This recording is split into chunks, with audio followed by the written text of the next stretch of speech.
Welcome to my ramblings. This episode, my book, Southern Drawl, and the introduction to hazardous waste and materials.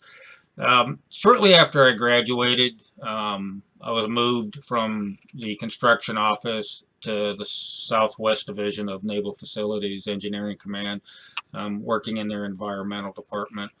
A few months later, I would go into the Professional Development Center program. I think earlier in the ramble I called it Professional Development Corporation, but I elaborate on that a little bit more in part to the next part of this ramble series.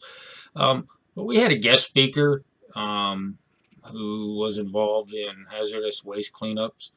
And first, when he came on, he started off um, with a a humorous anecdote as part of his talk. And what he was talking about is that he was from the South and he had a Southern drawl, and so he talked slower than people in the North were used to talking. People in the North talk faster, and so he said he often he often got depicted as people thought that he was slow, because of his southern style of talking. And said, well, I might be slow, but the way I talk isn't because of that. It's because of, I'm from the South and we have this southern drawl down there.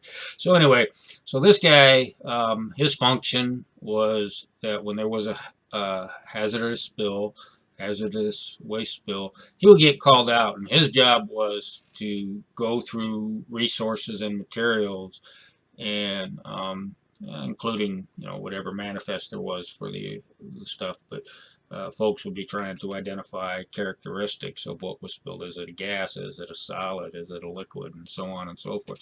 And so he would um, take all this information that they were gathering and try to nail down what was actually spilled. That way, the people, and he would have to identify the safety gear that was needed for the people that would go out and clean up the spill. And also, it was a serious responsibility.